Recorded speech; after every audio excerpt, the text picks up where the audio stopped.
혹시 여러분도 느끼고 계신가요? 세상이 무언가 잘못되어 가고 있다는 그 묘한 불안감을 말입니다. 전쟁의 소식이 끊이지 않고 자연재해가 연일 뉴스를 장식하며 사람들의 마음이 점점 더 차갑게 식어가고 있습니다. 마치 우리가 알던 세상이 서서히 무너져 내리고 있는 것 같은 이 시대. 혹시 이것이 성경이 말하는 그 마지막 때의 시작은 아닐까요? 안녕하세요. 궁금한 성경 이야기입니다. 여러분의 구독과 좋아요는 더 많은 분들에게 이 소중한 메시지를 전하는데 큰 도움이 됩니다. 오늘 우리는 아마도 가장 무겁고도 절실한 질문과 마주하게 될 것입니다. 종말은 정말 이미 시작된 것일까요? 아니면 우리가 너무 민감하게 반응하고 있는 것일까요? 이 질문 앞에서 우리는 두려워해야 할까요? 아니면 소망을 품어야 할까요? 지금 이 순간에도 세계 곳곳에서는 전쟁의 포화가 멈추지 않고 있습니다. 러시아와 우크라이나의 전쟁이 장기화되고 중동 지역의 분쟁은 더욱 격화되고 있으며 곳곳에서 민족과 민족, 나라와 나라 사이의 갈등이 깊어만 가고 있습니다. 마태복음 스문회장 7절에서 예수님께서 말씀하신 민족이 민족을, 나라가 나라를 대적하여 일어나겠고 라는 예언이 바로 우리 눈앞에서 현실로 펼쳐지고 있는 것은 아닐까요? 그뿐만이 아닙니다. 지구 곳곳에서 일어나는 자연재해들을 보십시오. 규모 7.0을 넘나드는 대지진들이 연이어 발생하고 전례 없는 폭우와 가뭄이 번갈아 나타나며 산불과 태풍의 강도는 해마다 더욱 강력해지고 있습니다. 이것 또한 예수님께서 곳곳에 기근과 지진이 있으리니라고 경고하신 그 징조와 얼마나 닮아 있습니까? 하지만 더욱 충격적인 것은 사람들의 마음과 영혼 상태의 변화입니다. 디모데후서 3장에서 사도 바울이 예언한 말세에 고통하는 때가 이르러라는 말씀이 정확히 우리 시대를 묘사하고 있는 것 같습니다. 사람들이 자기를 사랑하며 돈을 사랑하며 자랑하며 교만하며 비방하며 부모를 거역하며 감사하지 아니하며 거룩하지 아니하며라고 했는데 이것이 바로 지금 우리가 살고 있는 시대의 모습이 아닙니까? 소셜미디어를 열어보면 증오와 분열의 언어들이 넘쳐나고 가족 간의 유대는 점점 약해지며 진리보다는 거짓이 더 빠르게 퍼져나가고 있습니다. 예수님께서 불법이 성함으로 많은 사람의 사랑이 식어질 것이라고 하신 말씀이 바로 이 시대를 말씀하신 것은 아닐까요? 사랑이 식어가는 세상, 진리가 무너지는 시대, 그리고 거짓이 진리로 둔갑하는 혼란의 시기를 우리는 지금 살아가고 있습니다. 특히 요한일서 2장 18절의 말씀이 우리 마음을 무겁게 합니다. 아이들아, 지금은 마지막 때라 적그리스도가 오리라 한 것을 너희가 들었거니와 지금도 많은 적그리스도가 일어났으니 그러므로 우리가 마지막 때인 줄 아노라. 거짓 선지자들과 적그리스도의 영이 이 시대에 얼마나 활발하게 활동하고 있는지 우리는 목격하고 있지 않습니까? 종교의 이름으로 사람들을 미혹하는 자들, 하나님의 진리를 왜곡하여 자신의 이익을 추구하는 자들, 그리고 그리스도의 이름을 빙자하여 사람들을 잘못된 길로 인도하는 자들이 곳곳에 나타나고 있습니다. 이들은 마치 빛의 천사로 변장한 스탄처럼 매우 그럴듯하게 때로는 성경적인 언어를 사용하면서 사람들을 미혹하고 있습니다. 현대 과학기술의 발달조차 성경의 예언과 기묘하게 일치하는 면들이 있습니다. 인공지능의 급속한 발전, 생명공학 기술의 진보, 그리고 전 지구적 감시 시스템의 구축은 요한계시록 13장에서 묘사된 짐승의 표와 관련된 시나리오들을 현실적으로 가능하게 만들고 있습니다. 사람들이 경제적 거래를 위해 특정한 시스템에 의존하게 되고 그것 없이는 매매할 수 없게 되는 시대가 정말로 다가오고 있는 것은 아닐까요? 또한 팬데믹을 겪으면서 우리는 전 세계가 얼마나 빠르게 하나의 시스템 하에 통제될 수 있는지를 목격했습니다. 국경이 봉쇄되고 경제가 마비되며 사람들의 이동이 제한되는 상황이 거의 동시에 전 지구적으로 일어났습니다. 이것은 다니엘서와 요한계시록에서 예언된 마지막 때에 세계 정부와 관련된 시나리오들을 현실적으로 그려볼 수 있게 해주었습니다. 그런데 이 모든 현상들 중에서도 가장 주목해야 할 것은 교회 내부의 변화입니다. 마태복음 24장 12절에서 예수님이 불법이 성함으로 많은 사람의 사랑이 식어질 것이라고 하신 말씀이 교회 안에서도 현실이 되고 있습니다. 형식적인 신앙 타협하는 복음, 그리고 세속주의에 물든 교회들이 증가하고 있으며 진리를 굽히고 시대의 조류에 영합하는 목소리들이 커지고 있습니다. 디모데후서 4장 3에 4절에서 바울이 예언한 때가 이르리니 사람이 바른 교훈을 받지 아니하며 귀가 가려워서 자기의 사욕을 따를 스승을 많이 두고 또 그 귀를 진리에서 돌이켜 허탄한 이야기를 따르리라는 말씀이 오늘날 교회의 모습과 얼마나 일치하는지 보십시오. 사람들이 듣고 싶어하는 메시지만을 전하는 설교자들, 십자가의 고난과 회개보다는 축복과 성공만을 강조하는 왜곡된 복음들이 교회 안에 만연해 있습니다. 그렇다면 우리는 정말로 성경이 말하는 그 마지막 때를 살고 있는 것일까요? 이 질문에 답하기 위해 우리는 먼저 성경이 말하는 종말에 대한 이해를 정확히 해야 합니다. 성경에서 말하는 종말은 단순히 세상의 끝을 의미하는 것이 아닙니다. 그것은 하나님의 구원 역사가 완성되는 시점을 가리키며 동시에 하나님의 의로우신 심판이 이루어지는 때를 말합니다.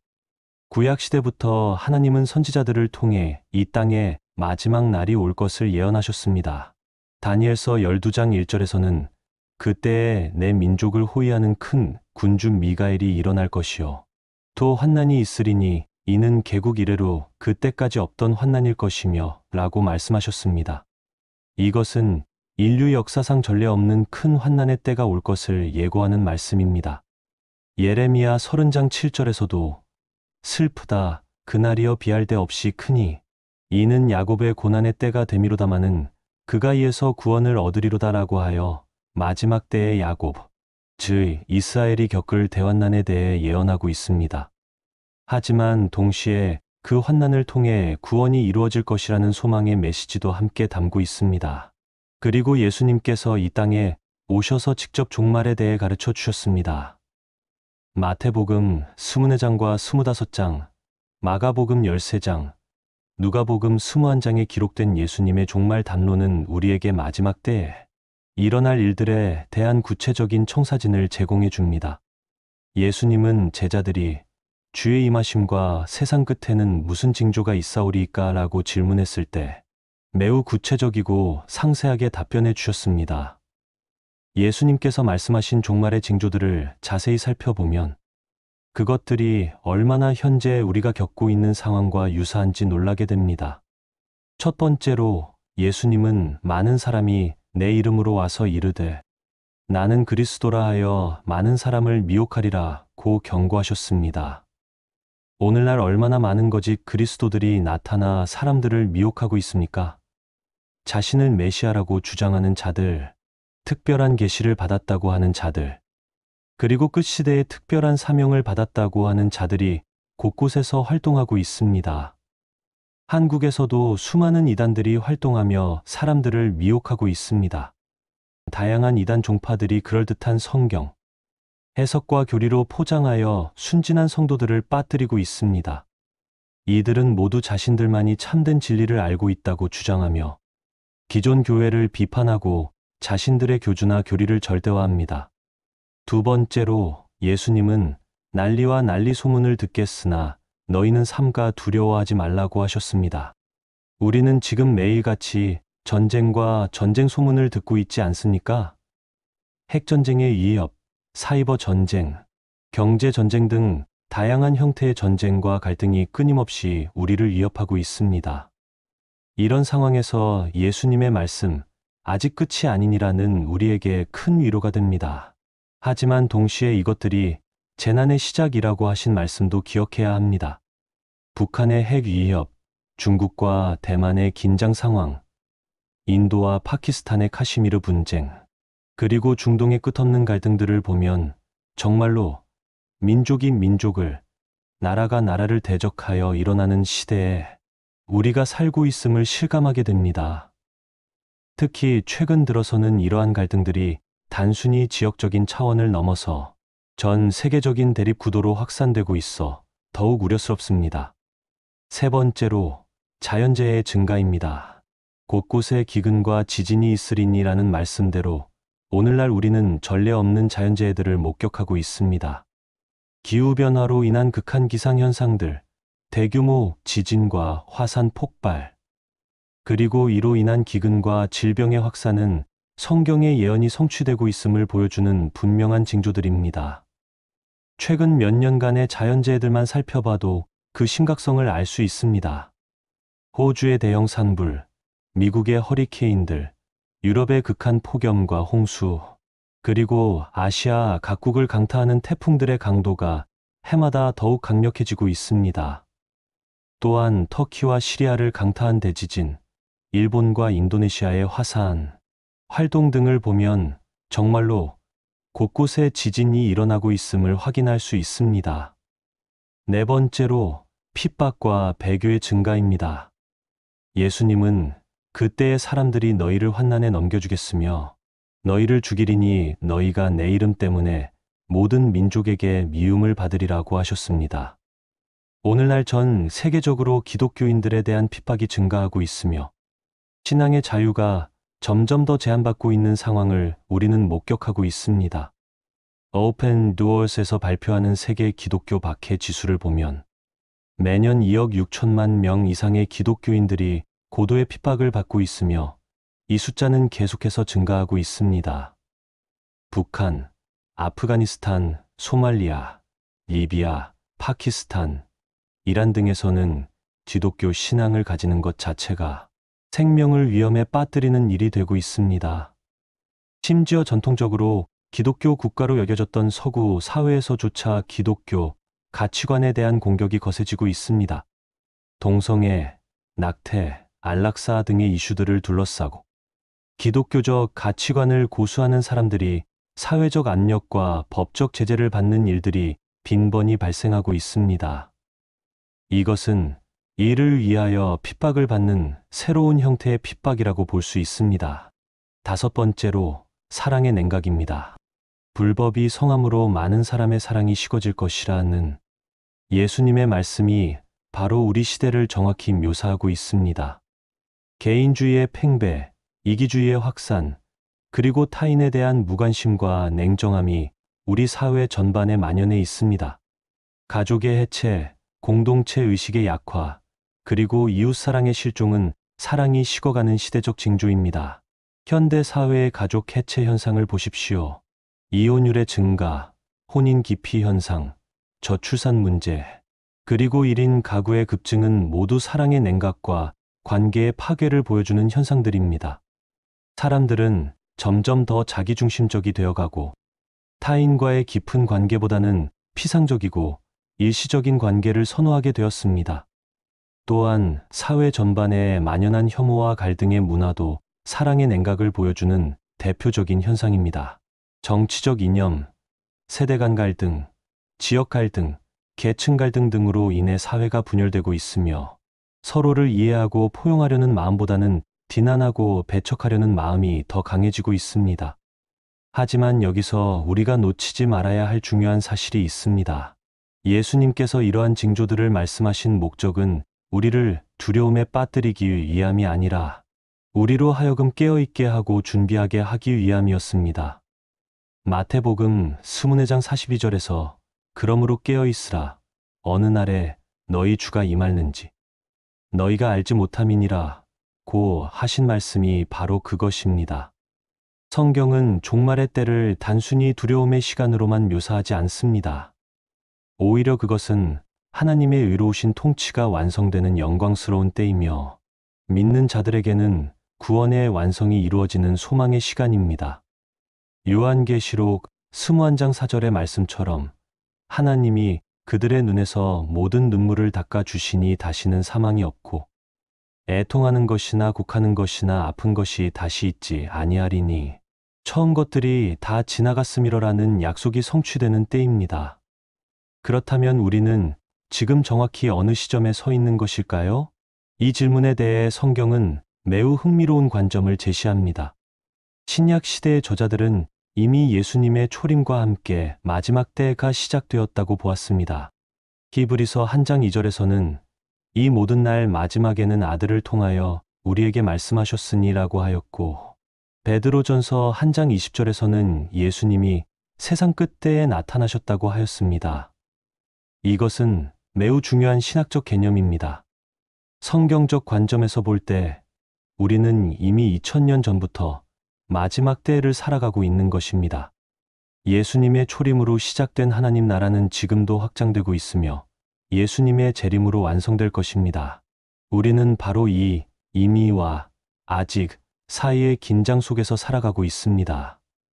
하지만 동시에 성경은 마지막 때 중에서도 특별히 마지막 날들이 있을 것이라고 말합니다.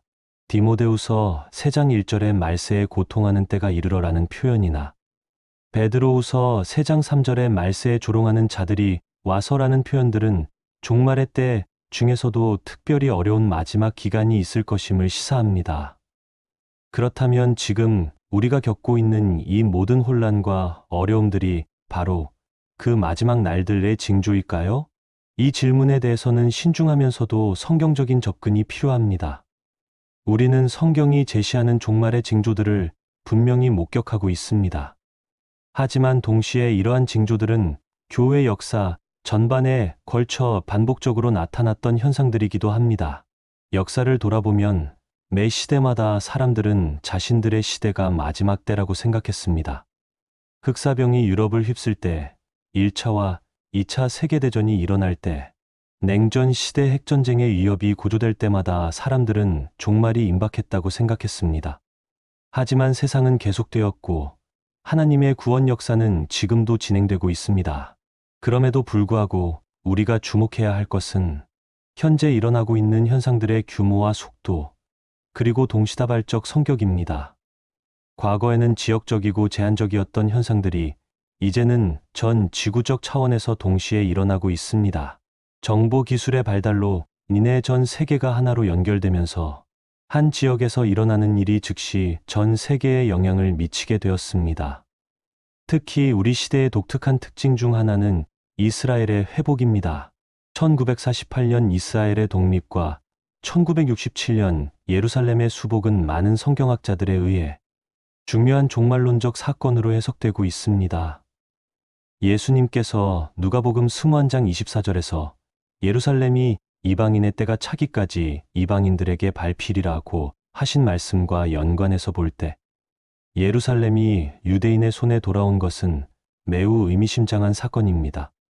또한 마태복음 24장 3절에 3절에서 예수님이 무화과나무 비유를 통해 말씀하신 내용도 주목할 필요가 있습니다. 무화과나무의 비유를 배우라. 그 가지가 연하여지고 잎사귀를 내면 여름이 가까운 줄을 아나니? 이와 같이 너희도 이 모든 일을 보거든 인자가 가까이 곧 문 앞에 이른 줄 알라. 많은 성경학자들은 무화과나무를 이스라엘의 상징으로 해석하며 이스라엘의 독립과 번영을 종말의 중요한 징조로 보고 있습니다. 마태복음 24장 14절에 이 천국 복음이 모든 민족에게 증언되기 위하여 온 세상에 전파되리니 그제야 끝이 오리라는 말씀도 주목할 필요가 있습니다. 오늘날 복음은 위성통신과 인터넷을 통해 지구 곳곳에 전해지고 있으며 선교의 속도와 범위는 인류 역사상 전례 없는 수준에 이르고 있습니다. 성경이 번역된 언어의 수는 3,000개가 넘어섰고 인터넷을 통해 전 세계 어디서든 복음을 접할 수 있게 되었습니다. 이것 또한 우리가 종말의 때에 더욱 가까이 다가서고 있음을 보여주는 징조로 볼 수 있습니다. 하지만 여기서 우리가 빠져서는 안 될 함정이 있습니다. 그것은 종말에 대한 공포나 극단적인 해석에 빠지는 것입니다. 마태복음 24장 36절에서 예수님은 분명히 그날과 그때는 아무도 모르나니 하늘의 천사들도 아들도 모르고 오직 아버지만 아시느니라고 하셨습니다. 따라서 누구든지 정확한 때를 안다고 주장한다면 그것은 성경의 가르침에 어긋나는 것입니다. 역사 속에서 수많은 사람들이 종말의 날짜를 예언했지만 모두 빗나갔습니다. 1988년, 2000년, 2012년 등 여러 차례에 걸쳐 종말론적 예언들이 나타났지만 그 어느 것도 실현되지 않았습니다. 이러한 잘못된 예언들은 사람들로 하여금 종말론 자체에 대해 회의적이 되게 만들었고, 오히려 진정한 경각심을 무디게 만드는 역효과를 낳았습니다.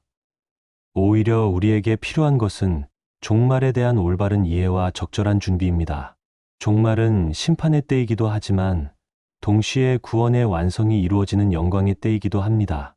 로마서 8장 19절에서 바울 사도는 피조물이 하나님의 아들들이 나타나기를 간절히 기다리느니라 고하였습니다. 이것은 온 창조 세계가 하나님 나라의 완성을 고대하고 있다는 뜻입니다. 우리가 종말의 징조들을 목격할 때 느끼는 불안과 두려움은 자연스러운 감정입니다. 하지만 성경은 우리에게 다른 관점을 제시합니다. 누가복음 21장 28절에서 예수님은 이런 일이 되기를 시작하거든 일어나 머리를 들라 너희 구속이 가까웠느니라 고하셨습니다.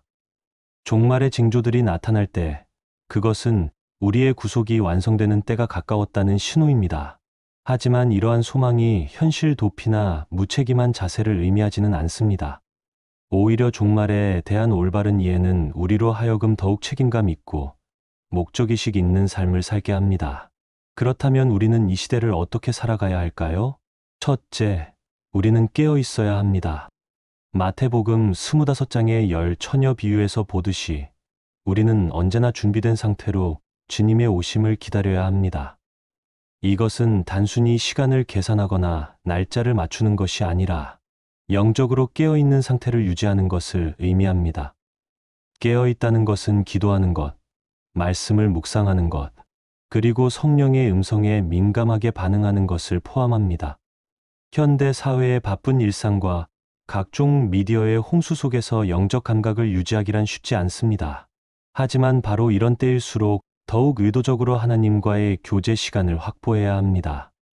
마가복음 1장 35절에서 예수님도 새벽 아직도 밝기 전에 예수께서 일어나 나가사 한적한 곳으로 가서 거기서 기도하시더니 라고 기록되어 있듯이 우리도 주님처럼 조용한 시간을 통해 하나님과의 관계를 깊이 있게 유지해야 합니다.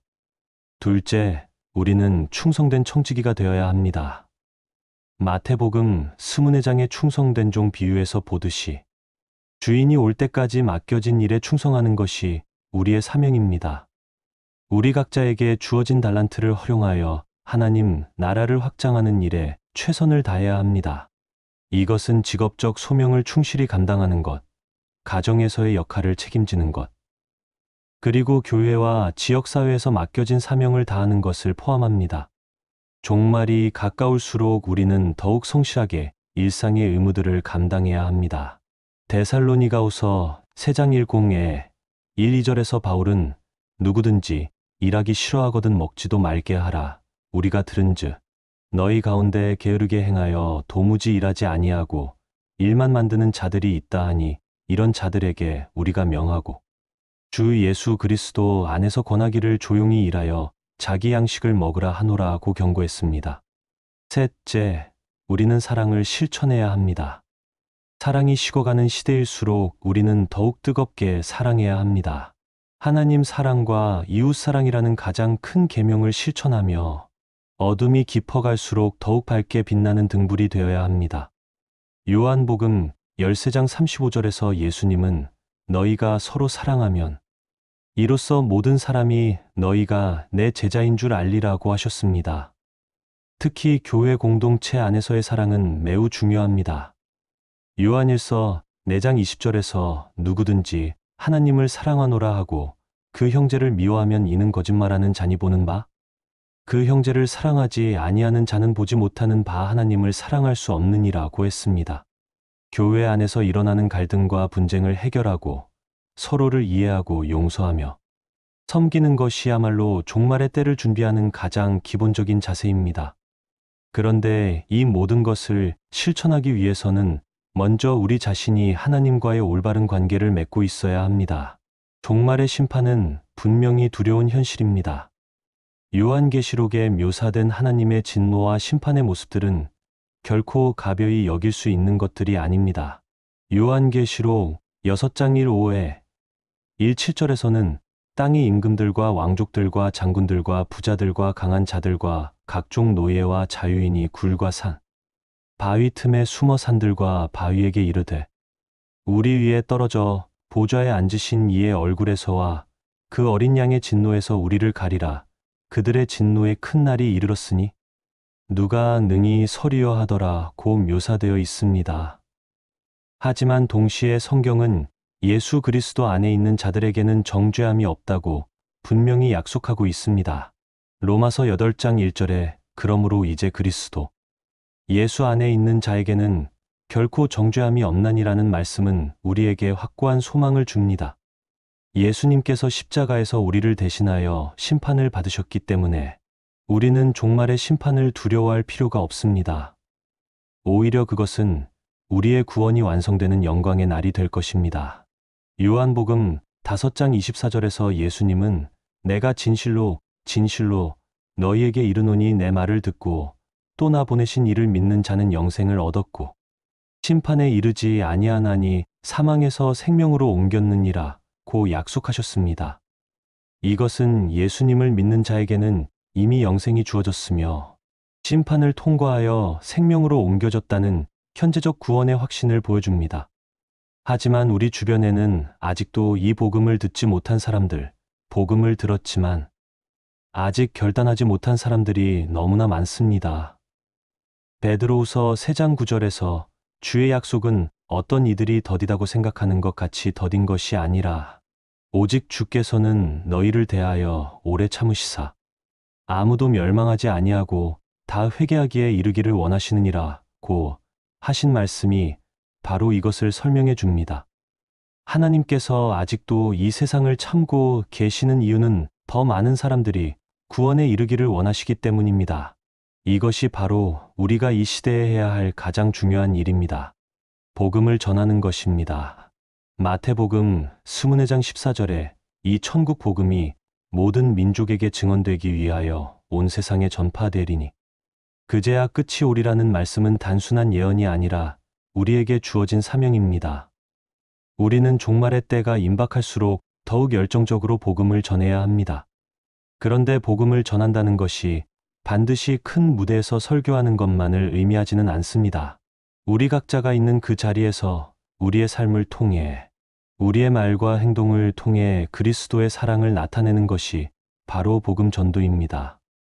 마태복음 5장 16절에서 예수님은 이같이 너희 빛이 사람 앞에 비치게 하여 그들로 너희 착한 행실을 보고 하늘에 계신 너희 아버지께 영광을 돌리게 하라고 하셨습니다.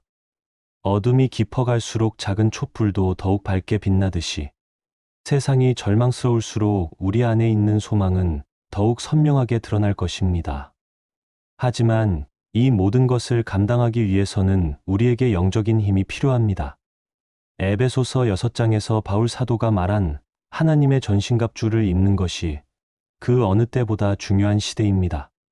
우리가 맞서 싸우는 대상은 혈과 육이 아니라 공중의 권세 잡은 자들, 이 어둠의 세상 주관자들, 하늘에 있는 악의 영들이기 때문입니다. 종말의 때일수록 영적 전쟁은 더욱 치열해집니다. 사탄은 자신에게 남은 시간이 얼마 없다는 것을 알기 때문에 더욱 격렬하게 성도들을 공격할 것입니다. 요한계시록 12장 12절에서 그러므로 하늘과 그 가운데에 거하는 자들은 즐거워하라.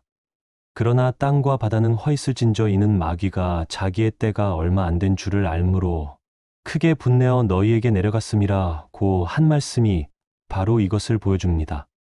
따라서 우리는 더욱 간절히 기도해야 하고 더욱 깊이 말씀을 묵상해야 하며 더욱 확고하게 믿음 위에 서야 합니다.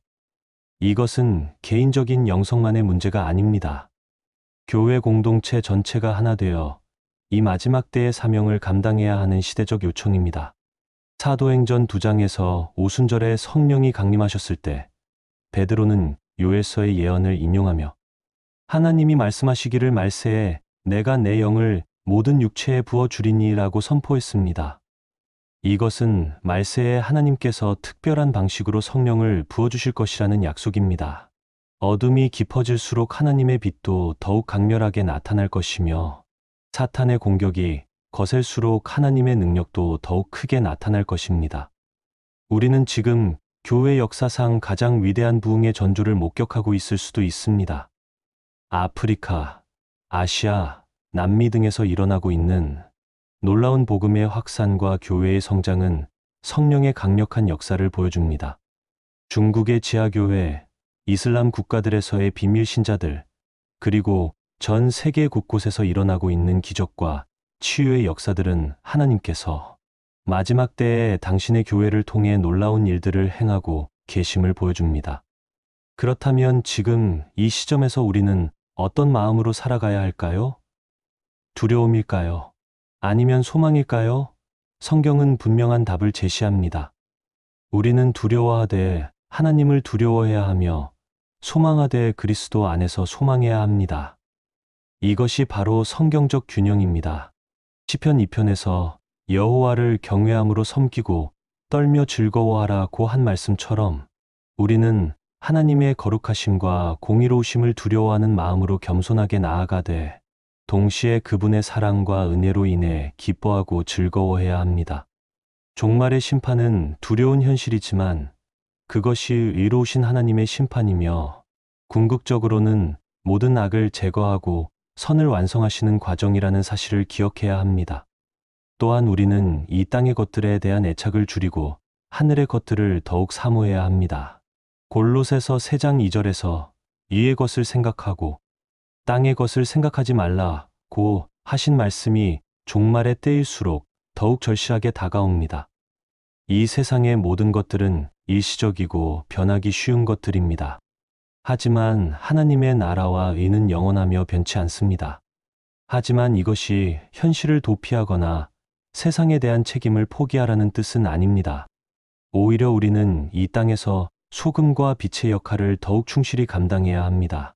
사회 정의를 위해 목소리를 내고 가난하고 소외된 자들을 돌보며 환경을 보호하고 평화를 이루는 일들을 게을리해서는 안 됩니다. 다만 이 모든 일들을 할 때도 우리의 궁극적인 소망은 이 땅이 아닌 하늘에 두어야 한다는 것입니다. 이제 우리는 종말론적 긴장 속에서 살아가는 법을 배워야 합니다. 한편으로는 주님이 언제든지 오실 수 있다는 긴박감을 가지고 살되 다른 한편으로는 주님이 늦어지신다 해도 끝까지 충성하는 마음으로 살아야 합니다. 이것이 바로 성경이 가르치는 종말론적 삶의 자세입니다. 마태복음 25장의 비유들은 이러한 삶의 자세를 구체적으로 보여줍니다. 열처녀 비유는 우리가 항상 준비된 상태로 있어야 함을 가르치고 달란트 비유는 우리가 맡겨진 일에 충성해야 함을 가르치며 양과 염소 비유는 우리가 사랑을 실천해야 함을 가르칩니다. 이 3가지 요소들이 바로 종말의 때를 살아가는 성도들의 삶에 반드시 필요한 것들입니다. 특히 양과 염소 비유에서 주목할 점은 최후 심판의 기준이 우리가 어떤 종교적 행위를 했느냐가 아니라 우리가 어떻게 사랑을 실천했느냐라는 것입니다. 내가 줄일 때에 너희가 먹을 것을 주었고 목마를 때에 마시게 하였고 나그네 되었을 때에 영접하였고 헐벗었을 때에 입혔고 병들었을 때에 돌보았고 옥에 갇혔을 때에 와서 보았느니라 는 말씀은 실제적인 사랑의 실천이 얼마나 중요한지를 보여줍니다. 그런데 이 모든 것들을 개별적으로 실천하는 것도 중요하지만 무엇보다 중요한 것은 우리가 예수 그리스도와의 인격적인 관계 안에서 이것들을 실천하는 것입니다. 종교적 형식이나 도덕적 노력만으로는 종말의 심판을 통과할 수 없습니다. 오직 예수 그리스도를 믿는 믿음을 통해서만 우리는 심판을 피하고 영생을 얻을 수 있습니다. 요한복음 3장 16절에 하나님이 세상을 이처럼 사랑하사 독생자를 주셨으니 이는 그를 믿는 자마다 멸망하지 않고 영생을 얻게 하려 하심이라는 말씀이 바로 이것을 보여줍니다. 종말의 심판이 아무리 두려워도 예수님을 구주로 믿는 자에게는 멸망이 아닌 영생이 약속되어 있습니다. 하지만 여기서 조심해야 할 것은 값싼 은혜에 안주하는 것입니다. 구원은 분명히 믿음으로 받는 선물이지만 그 믿음은 반드시 삶의 변화를 동반합니다. 야고보서 2장 17절에서 행함이 없는 믿음은 그 자체가 죽은 것이라고 한 것처럼 참된 믿음은 반드시 선한 행실로 나타납니다. 특히 종말의 때일수록 우리의 믿음이 진짜인지 가짜인지가 더욱 선명하게 드러날 것입니다. 환난과 핍박이 닥칠 때, 유혹과 미혹이 거셀 때, 우리의 믿음이 모래 위에 세워진 것인지, 반석 위에 세워진 것인지가 분명하게 나타날 것입니다. 따라서 지금이야말로 우리의 믿음의 기초를 점검하고 더욱 견고하게 다지는 때입니다. 또한 우리는 이 시대의 징조들을 올바르게 분별하는 지혜가 필요합니다.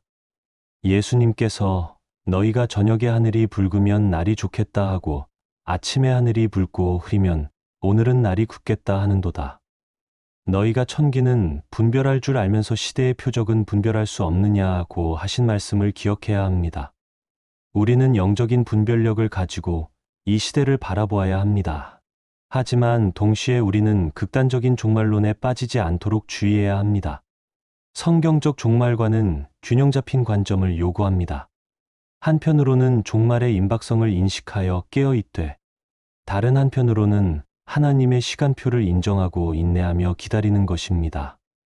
데살로니가후서 2장에서 바울이 데살로니가 교회에 경고한 것처럼 종말에 대한 잘못된 이해는 교회 공동체에 혼란을 가져올 수 있습니다. 어떤 영이나 또는 말이나 또는 우리에게서 받았다 하는 편지로 인하여 주의 날이 이르렀다고 해서 쉽게 마음이 흔들리거나 두려워하지 말라는 바울의 권면을 우리도 기억해야 합니다. 마지막으로 우리가 기억해야 할 가장 중요한 사실은 종말의 최종 목적이 심판이나 파멸이 아니라 새하늘과 새 땅의 창조라는 것입니다. 요한계시록 21장 1절에서 또 내가 새하늘과 새 땅을 보니 처음 하늘과 처음 땅이 없어졌고 바다도 다시 있지 않더라고 한 말씀처럼 하나님의 최종 계획은 완전히 새로운 세상의 창조입니다. 그 새로운 세상에서는 다시는 사망이 없고 애통하는 것이나 곡하는 것이나 아픈 것이 다시 있지 아니할 것이며 하나님이 친히 그들과 함께 계셔서 그들의 하나님이 되시는 완전한 교제가 회복될 것입니다. 이것이 바로 우리가 품고 있어야 할 궁극적인 소망입니다. 따라서 종말은 끝이 아니라 새로운 시작입니다. 죽음이 아니라 부활입니다. 절망이 아니라 소망입니다. 이러한 확신을 가지고 우리는 이 어두운 시대를 살아갈 수 있습니다. 그렇습니다. 종말은 이미 시작되었을 수 있습니다. 우리는 성경이 예언한 징조들을 분명히 목격하고 있으며 그것들이 우연의 일치가 아님을 확인할 수 있습니다. 전쟁과 전쟁 소문, 자연재해의 증가, 거짓 선지자들의 출현, 사랑의 냉각, 복음의 세계적 전파, 그리고 이스라엘의 회복까지 이 모든 것들이 우리 시대에 동시다발적으로 나타나고 있습니다. 하지만 우리는 두려워할 필요가 없습니다. 오히려 우리는 소망해야 합니다. 왜냐하면 이 모든 징조들이 우리의 구속이 가까워졌다는 신호이기 때문입니다. 예수님께서 이런 일이 되기를 시작하거든 일어나 머리를 들라 너희 구속이 가까웠느니라 고 하신 말씀을 기억하십시오. 이 시대를 살아가는 우리에게 주어진 사명은 분명합니다. 첫째, 깨어 있어야 합니다. 언제나 준비된 상태로 주님의 오심을 기다리며 기도와 말씀으로 영적 감각을 예민하게 유지해야 합니다. 둘째, 충성해야 합니다. 우리 각자에게 맡겨진 일상의 의무들과 하나님, 나라의 사명을 끝까지 성실하게 감당해야 합니다. 셋째, 사랑해야 합니다. 사랑이 식어가는 시대일수록 더욱 뜨겁게 하나님을 사랑하고 이웃을 사랑해야 합니다. 무엇보다 중요한 것은 복음을 전하는 일입니다. 아직도 복음을 듣지 못한 수많은 사람들, 복음을 들었지만 결단하지 못한 사람들을 위해 우리는 더욱 열심히 전도해야 합니다. 마태복음 24장 14절의 말씀대로 이 천국, 복음이 모든 민족에게 증언되기 위하여 온 세상에 전파되리니 그제야 끝이 오기 때문입니다. 그리고 우리는 영적 전쟁에 대비해야 합니다. 종말의 때일수록 사탄의 공격은 더욱 거세질 것이며 미혹하는 영들의 활동도 더욱 활발해질 것입니다. 따라서 우리는 하나님의 전신갑주로 무장하고 기도와 말씀으로 영적인 힘을 기르며 교회 공동체와 함께 연합하여 이 마지막 때의 사명을 감당해야 합니다. 하지만 무엇보다 중요한 것은 우리가 예수 그리스도와의 인격적인 관계 안에 있다는 것입니다. 종말의 심판이 아무리 두려워도 예수님을 구주로 믿는 자에게는 정죄함이 없습니다. 로마서 8장 1절의 약속대로 그리스도 예수 안에 있는 자에게는 결코 정죄함이 없기 때문입니다. 따라서 우리는 확신을 가져야 합니다. 이 세상이 아무리 어둡고 혼란스러워도 우리 안에 계신 그리스도는 세상을 이기신 분이십니다. 요한복음 16장 33절에서 예수님이 이것을 너희에게 이르는 것은 너희로 내 안에서 평안을 누리게 하려 함이라. 세상에서는 너희가 환난을 당하나 담대하라. 내가 세상을 이겼노라고 하신 말씀을 붙잡으시기 바랍니다. 마지막으로 우리는 서로를 격려하고 힘이 되어 주어야 합니다. 히브리서 10장 24에 2~5절에서 서로 돌아보아 사랑과 선행을 격려하며 모이기를 패하는 어떤 사람들의 습관과 같이 하지 말고 오직 권하여 그날이 가까움을 볼수록 더욱 그리하자고 한 말씀처럼 주님의 재림이 가까울수록 우리는 더욱 서로를 사랑하고 격려해야 합니다.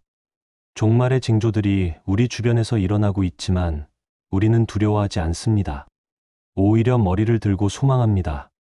왜냐하면 우리의 구속이 가까웠기 때문입니다. 새하늘과 새 땅이 임박했기 때문입니다. 모든 눈물이 사라지고 모든 고통이 끝나고 완전한 기쁨과 평안이 영원토록 계속될 그날이 다가오고 있기 때문입니다. 이것이 바로 성경이 우리에게 전하는 종말의 메시지입니다. 심판의 경고이면서 동시에 구원의 약속입니다. 두려움의 근거이면서 동시에 소망의 근거입니다. 우리는 이 양면성을 모두 붙잡고 경건한 두려움과 확실한 소망을 가지고 이 마지막 때를 살아가야 합니다. 여러분 각자의 마음속에는 어떤 마음이 자리 잡고 계십니까? 종말에 대한 두려움입니까? 아니면 소망입니까? 성경은 우리에게 분명히 말합니다. 예수 그리스도를 구주로 믿는 자에게는 정죄함이 없으며 오히려 영광스러운 구원의 완성이 기다리고 있다고 말입니다. 이 확신을 가지고 우리는 어떤 어려움 가운데서도 담대할 수 있습니다. 종말은 우리에게 절망이 아니라 소망을 가져다 줍니다. 왜냐하면 그것이 하나님의 완전한 나라가 임하는 때이기 때문입니다.